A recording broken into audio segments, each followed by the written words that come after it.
સંસ્કાર, અજ્ઞાનજન્ય સંસ્કાર, આ તો હું હજી સમ્યક જ્ઞાન પહેલાંની વાત કરું છું. સત્સંગ સંસ્કાર, અજ્ઞાનજન્ય સંસ્કાર. બ્લેક વુલ્ફ અને વ્હાઇટ વુલ્ફ તારી અંદર છે. વ્હાઇટ વુલ્ફ એટલે સંસ્કાર સત્સંગના, બ્લેક વુલ્ફ એટલે પૂર્વના અજ્ઞાનજન્ય વાસના જનિત સંસ્કાર. ક્યારેક આ પુષ્ટ થઈ જાય છે. બે વરુઓ, વુલ્ફ એટલે વરુ, રાઈટ, ફોક્સ એટલે શિયાળ. તો એ બે વરુ ઝઘડ્યા કરતા હોય, પણ ક્યારેક આ તાકાતવાળો હોય, ક્યારેક આ તાકાતવાળો. તમે બંને અનુભવ્યું છે. પેલા સંસ્કાર આવે એની સામે સત્સંગના સંસ્કાર જીતતા બી તમે જોયા છે. અને કેટલી વાર સત્સંગનું સ્મરણ થાય તો પણ એ પાપ વૃત્તિ અટકે ને, એ બી તમે જોયું છે. એટલે બંને black wolf and white wolf are fighting in you. ખૂબ સત્સંગ કર, ખૂબ શ્રવણ મનન ચિંતન વગેરે કર, ભાવન કર, પ્રસંગે પ્રસંગે એપ્લિકેશન કર, અવેરનેસ વધારતો જા તારા થોટ્સની, તારા ફિલિંગ્સની. ખાલી ઇમેજ ઉપર ધ્યાન નહીં આપ, આઈ મેનેજ કર. આઈ મેજ નહીં, આઈ મેનેજ. અને એમ કરતા કરતા કરતા કરતા પેલો વરુ જીતશે. અને એક ક્ષણ આવશે જ્યારે there is no black wolf. અભ્યાસ કર, નિરંતર કર, પેશનેટલી અભ્યાસ કર, નિષ્ઠાપૂર્વક અને ઉત્સાહપૂર્વક. એક ડેલી રૂટીનને બનાવી દે. યુ આર ઇન્ટરેસ્ટેડ કે આજના આ સંસ્કારના યુદ્ધમાં કોણ જીત્યું? એમ હવે એ તો આ જીતવાના હતા ને, એમ નહીં. આજે આ જીતી ગયું, જોઉં છું નેક્સ્ટ ટાઈમ. એટલો પેશનેટ બન. મોહમ્મદ અલી બોક્સર એ સિટઅપ્સ દરરોજ કરે. ઘણા બધા કરતો હશે, આપણે તો એટલા કરવા જઈએ ને તો ફેન્ટ જ થઈ જાય, બેભાન જ થઈ જાય. પણ એની ખાસિયત એ હતી કે એ એના સિટઅપ્સની ગણતરી ક્યારથી શરૂ કરે. આપણે ક્યારથી શરૂ કરીએ? સિટઅપનો વિચાર આવે ત્યારથી. હવે કરવા છે અને કરવા માટે ઊભા થાય ત્યારથી 1, 2, 3 સ્ટાર્ટ થઈ જાય. યોગાસનમાં તો તમે કરતા જ હશો. એ બી જોન જ્યારે કરાવે ત્યારે કે 7 બ્રેથ ત્રિકોણાસનમાં લેવાના છે, અરે કમરના કટકા થઈ જાય. પછી હું તો ખાલી અર્જુનનો મત્સ્ય વેદ યાદ રાખું. આમ જોવાનું ઉપર, અને એવું બધું કંઈક છે ને, હાથ ઉપર રાખવાનું, જોવાનું આમ ને તેમ. 7 બ્રેથ આપણે ક્યારથી સ્ટાર્ટ કરીએ? હજી ત્રિકોણાસનનો સંકલ્પ જાગે ત્યારથી આપણે સ્ટાર્ટ કરી દઈએ. મોહમ્મદ અલી શું કરતો? તો કે પહેલું પસીનાનું ડ્રોપ ટપકે માથામાંથી, પછી સિટઅપ સ્ટાર્ટ કરે. આફ્ટર ધ પેન સ્ટાર્ટ્સ, જ્યાં સુધી એ કરી શકે, સી ધ પેશન, જ્યાં સુધી પેનલેસ એ સિટઅપ્સ કરી શકે ત્યાં સુધી ગણતરી જ નહીં. અને જેવું એક સ્ટાર્ટ થાય ત્યારથી પછી 1, 2 એમ કરીને he would go on extending himself. Now this is passionate અભ્યાસ. તમે તમારું મૌન ક્યારથી ગણો? તો કે જ્યારે યાદ આવ્યું, 3 ને 10 યાદ આવ્યું, તો 3 વાગ્યાથી આપણે કંઈ બોલ્યા છે? તો 3 થી 4.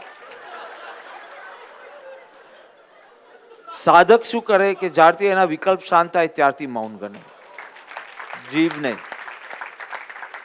સી ધીસ ઇઝ પેશનેટ અભ્યાસ. અહીંયા જે અભ્યાસ કીધું ને, કે જે વિવેક સ્વરૂપ જ્ઞાનથી મિથ્યા જ્ઞાનનો અંત, મિથ્યા જ્ઞાનથી જીવ ભાવનો અંત, જીવ ભાવનો અંતથી મોક્ષની પ્રાપ્તિ, મોક્ષ પ્રાપ્તિ સંસારનો અંત. આટલા બધા શ્લોક આપણે બપોરના કર્યા. કેટલા પેશનેટલી તમે સાંભળ્યા એ તો હું જોઈ શકતો હતો.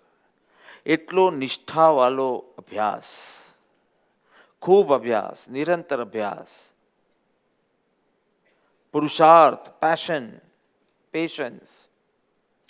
You get scared sometimes. Scared of what? Failures.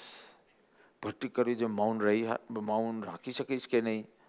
આટલા 3, 4 વખત કલાક બેસીશ કે નહીં? હમણાં 7 દિવસની શરૂ થશે હવે, પછી 14 દિવસ, 21 દિવસ, 45 દિવસ, 1 મહિનો, 3 મહિના, 6 મહિના, 9 મહિના, 9.5 મહિના. પુત્ર જન્મ ન થાય ત્યાં સુધી અંદર જ આ બધું શરૂ થશે. તો કે ઉત્સાહ બહુ છે પણ બીક લાગે છે, ફેલિયર્સની બીક. મને કહો સૌથી વધારે મરણ ક્યાં થયા છે? પથારી પર કે પ્લેન એક્સિડન્ટથી, ટ્રેન એક્સિડન્ટથી, કાર એક્સિડન્ટ? પથારી પર વધુમાં વધુમાં તમારા ફેમિલીમાં બી જોયું હશે તો દાદા પથારી પર, દાદી પથારી પર, કેટલા બધા આપના બધા પથારી. તો તમને પથારી પર સૂતા ડર લાગે છે ને કે આજે હું પથારીમાં શું છું? હાઈએસ્ટ મૃત્યુ તો પથારી પર થયા છે. અરે જે કરશે એનું જ બગડી શકે ને. ફેલિયર બી કોનો આવે? જેને ટ્રાય કરી છે. જેમ તારી ગણતરી ફેલિયરમાં આવશે એમ પેલા લિસ્ટમાં બી તારું નામ આવી જશે ને કે એટલીસ્ટ એને ટ્રાય તો કરી. એ લિસ્ટમાં બી નામ આવશે ને. જે પતંગ ઉડે તેના જ ચાન્સીસ છે ફાટવાના. જેના બિલકુલ ચાન્સીસ નથી ને એ શોકેસમાં છે. That kite is also in the case. જો કે મેં ગુદગોશમાં શાકની વાત કરી હતી કે તમે નવી ડીશ બનાવો તો કોઈ વાર બગડી શકે ને. નવી ડીશ જ ટ્રાય ના કરો, બનાવો જ નહીં તો બગડે નહીં ને, બગડે નહીં તો તમે બદલાવ નહીં, એટલે કંઈ સુધરે નહીં. એટલે એમ કે પહેલી વખત તો કોઈને બી નથી મળ્યું, એડમંડ હિલરીને બી નથી મળ્યું. એડમંડ હિલરી પણ માઉન્ટ એવરેસ્ટ ગયેલો બેન કે મૂન પર ગયેલો? ક્યાં ગયો હતો? ને મૂન પર કોણ ગયું હતું? વેરી ગુડ, એટલે મેં તને જબરી કીધી. તો એડમંડ હિલરીને બી કંઈક પહેલી વખતમાં જ Mount Everest he could not conquer. પહેલી વખત તો ઇવેન્ટ દૂરથી દેખાય માઉન્ટ એવરેસ્ટ, પણ એને પાછું જ ફરવું પડ્યું. તો પણ એ હતાશામાં ને ઉતરી પડ્યો કે સાડા આવી બધી ખોટી હિંમત કરું છું. એમ નહીં થયું. I will come again and conquer you, and I will surely conquer you. Because you are a mountain, you can't grow. I am a man, I can grow. I'll grow and come back and conquer you. અને પછી જે જે એની ખામીઓ હતી એને ખ્યાલમાં આવી તો એને કે આટલું કરવામાં હજી ટ્રેનિંગ લેવાની જરૂર છે. જીમ જોઈન કર્યું હશે, આનું બરાબર નકશો વગેરેની બરાબર રસ્તો ને એ બધું. તે વખતે તો આ બધું હતું નહીં ને. હવે તો ક્યાંય બી જાઓ તમારું પેલા એનાથી ક્યાંય બી તમે પહોંચી શકો, પણ તે વખતે તો હતું નહીં.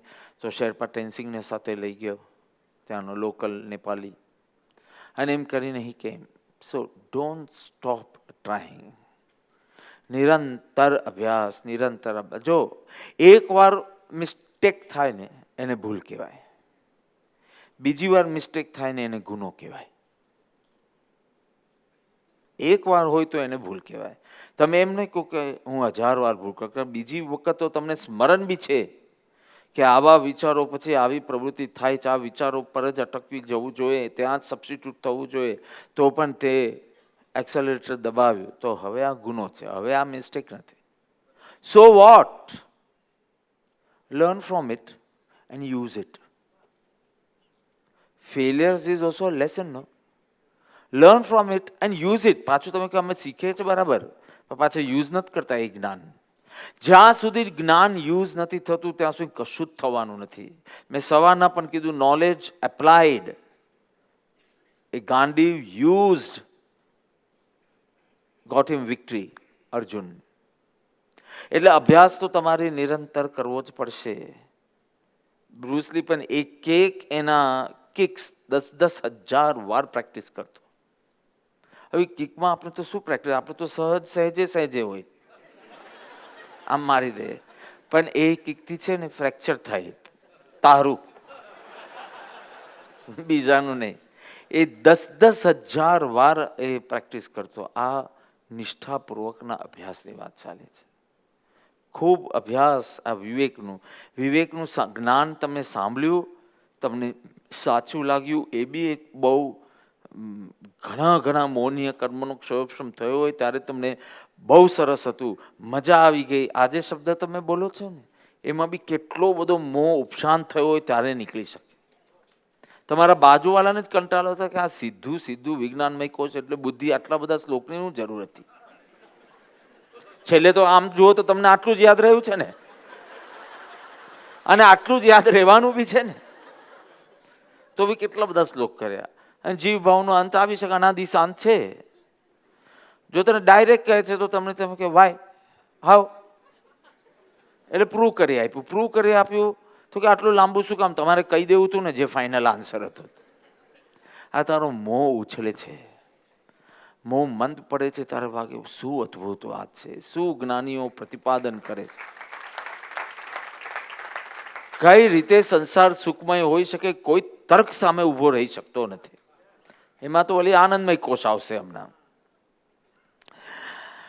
એટલે ખૂબ પેશન અને પેશન્સ સાથે જેમ પાસ્ટના ફેલિયર્સથી, મેં તો તારે બી સત્સંગ પરમ સત્સંગમાં બી કીધેલું કે પોલિટિશિયન્સની હિસ્ટ્રીમાં હજી કોઈ બી પોલિટિશિયન્સ હાર્યો ઇલેક્શન એટલે સ્યુસાઇડ કર્યો એવું નથી. એક્ટરોએ કર્યું છે, એક્ટ્રેસીસે કર્યું છે, બીજા કોને, ખેડૂતોના સ્યુસાઇડ સાંભળ્યા છે. બિઝનેસમેન પર બેન્કરપ્ટ થયો હોય એને સ્યુસાઇડ કરી નાખ્યો હોય, સડનલી યુ બીકમ નેગેટિવ. બધા જ ક્ષેત્રમાં નેગેટિવ. આ નેગેટિવ ચોક્કસ છે.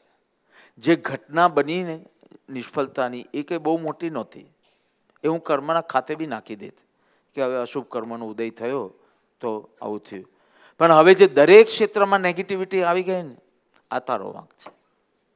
આ તું મોહને મેનેજ ન કરી શક્યો એનો પરિણામ છે. પેલું તો અશુભ કર્મનું ફલ હતું. વાત સમજાય? કેટલાક પાસ્ટની ગાગા જ કર્યા કરે. એમાં ગોલ્ડ મેડલ મળી હતું. મેં આમ કર્યું હતું. 10th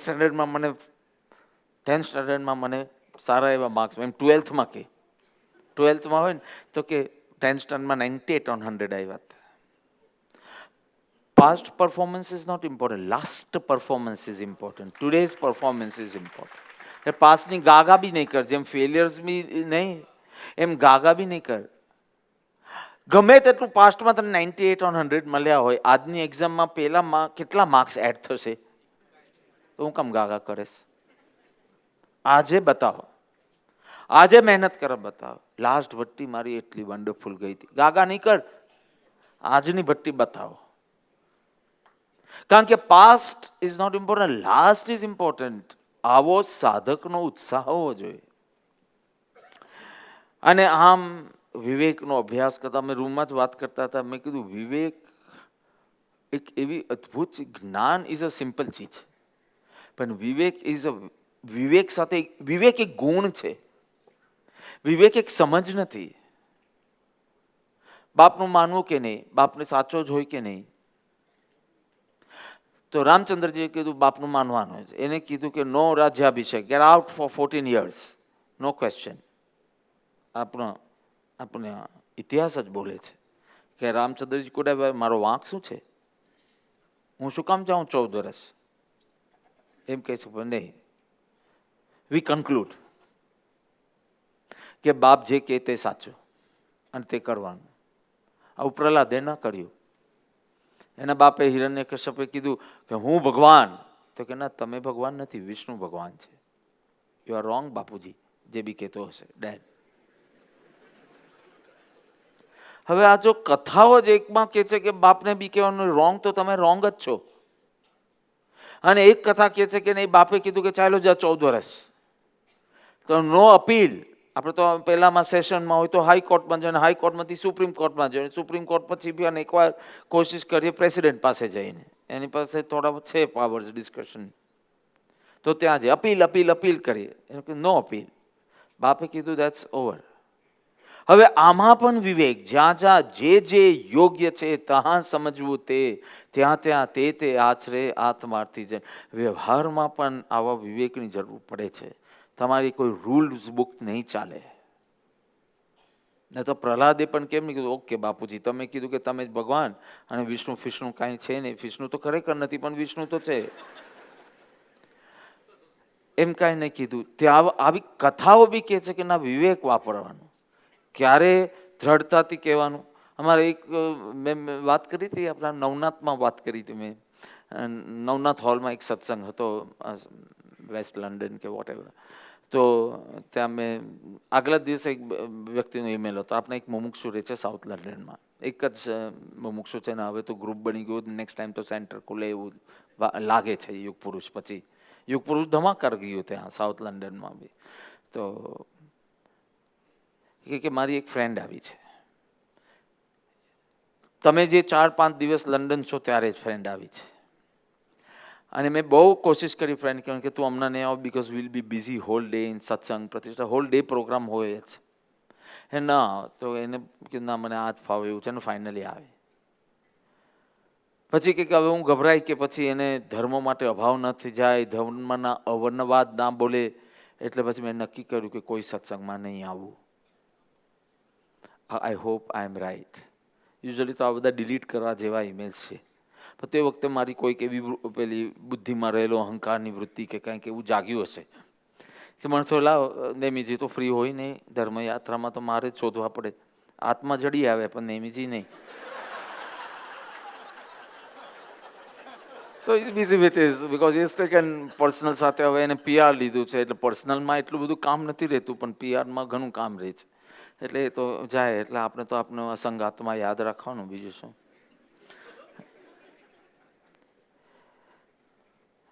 એટલે પછી મને જેટલું બી આવડતું હતું આમ થોડું ટાઈપ કર્યું મેં. You are totally absolutely wrong. તમારે કહેવાનું કે મારા ગુરુદેવનું આ દિવસ ફિક્સ થયો છે, પહેલાંથી ન બી થયો, મારું તો 6 મહિના પહેલાંથી ફિક્સ હતું, પણ સમજો ના બી થયું હોત ને લાસ્ટ મોમેન્ટ બી થયું હોત તો અરે તમારું બેડ લક છે. I can not help you anywhere, I can not come anywhere with you for shopping or sightseeing, because મારા તો ગુરુદેવ આવ્યા છે એટલે હું એ જ કરીશ. This should have been your spirit. Your mind is playing with you. મનની શિથિલતા અને ફરજનું નામ. મેં કીધું ના, ક્યાં દ્રઢતા રાખવી અને ક્યાં એકવાર બેલેન્સ સાચવવા માટે એકવાર જતું બી કરવું પણ પહેલાંનું દુઃખી ન થવા દેવું, આ બધી ચીજનો વિવેક જોઈએ. અને એટલે હું કહું છું વિવેક એક ગુણ છે, કારણ કે તમે કેટલું કોઈને પૂછપૂછ કરશો. એક લિમિટ છે સામેવાળાને હેરાન કરવાની બી. તમારામાં એ પ્રગટવો જોઈએ. એટલે તમને વિવેક પ્રગટાવવા માટે તમારી નોટ્સ ફેરવજો એમ નથી કહેવામાં આવ્યું. તમારી વિવેક પ્રગટાવવા માટે ગુણો કેળવજો. તમારો અહંકાર ઓછો થાય, તમારો એંગર ઓછો થાય, તમારો આ ડબલ માસ્ક એ ઓછું થાય, તમારી તૃષ્ણા ઓછી થાય, તો યથાર્થ જ વિચાર તમારી અંદર ઉદિત થાય. પરંતુ વિવેક એક માત્ર રિમેમ્બરિંગ નોલેજ નથી. તમને જે સત્સંગમાં જ્ઞાન મળ્યું એ યાદ કર્યા કરવું એમ નથી. એ એક ગુણ છે. એની સાથે અનેક ગુણ રહેલા છે. વૈરાગ્ય, ઉપશમ, સત્પુરુષ પ્રત્યેની ભક્તિ, બધું જ રહેલું. એટલે સંસારથી જે વિરક્તિ છે ને, એ આ બધું મનને રમવા માટેનું બહુ મોટું મેદાન જ નહીં આપે. નહીં તો મન જાત જાતનું, જેટલું મેદાન મોટું એટલું મન નાટકો વધારે કરશે, પણ એને રહેવાનું સ્થળ જ નહીં રહે. એ વિવેક સ્વરૂપ જ્ઞાનનું કારણ બનશે. એટલે અભ્યાસ કરજો, સતત કરજો, નિરંતર કરજો, નિષ્ઠાપૂર્વક કરજો, ઉત્સાહ સાથે કરજો, અને પેશન સાથે પેશન્સ પણ રાખજો.